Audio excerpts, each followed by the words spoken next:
Здравейте, приятели! В днешното видео ще споделя колко много е важно и колко много има значение вярата, надеждата и любовта. Вярата специално ще оприлича на трите върха в триъгълника.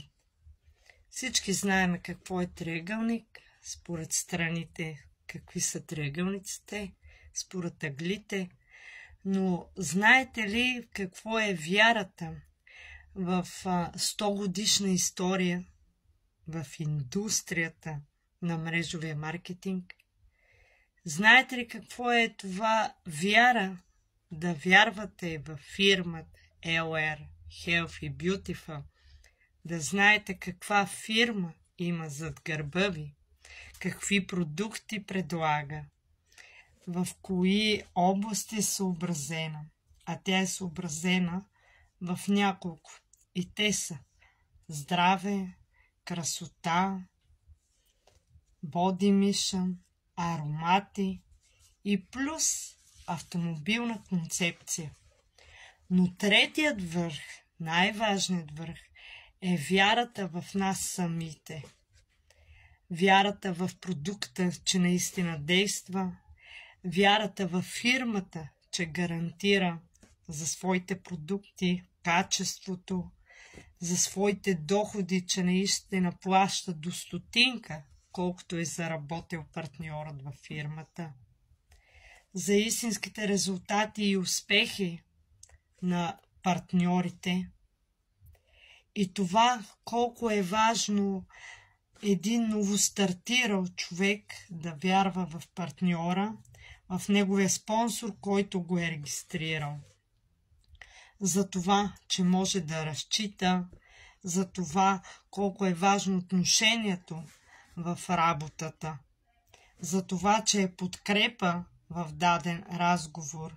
И то не случайно правиме тристранни разговори, за да може и новостартиралият и бъдещият човек, който е на везните, дали да започне нещо ново или не, той вижда в партньора, в спонсорът, вярата, подкрепата и че може да разчита,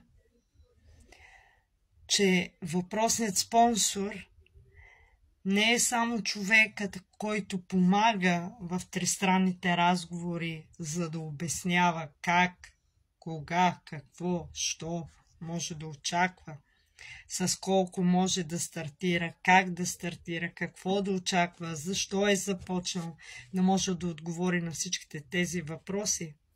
А твоят спонсор е твоята навигационна кула, който те ориентира как да стартираш, как да стартираш самолета, за да излети, как да кацнеш, как да поддържаш нивото, дали да слезнеш малко надолу, тъй като има и други самолети, да не се блъснеш.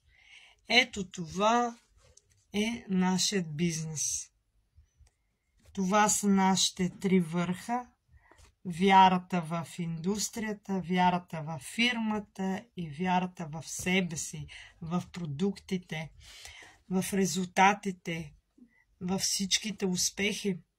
А всичко това става, като посещаваш безплатните онлайн обучения, събитията на фирмата и на системата, която ни дава стъпка по стъпка как да успяваме и за това колко е важно да четеме, да гледаме и да слушаме информация за MLM предприемачеството. И другото, което е най-важно, поне за мен, това да искаш да се научиш, да чуеш нещо ново. Най-малкото чуйте, вижте. Може за вас да не е, но може да е полезна информация за друг, да дори живото спасяваща информация. От вас зависи.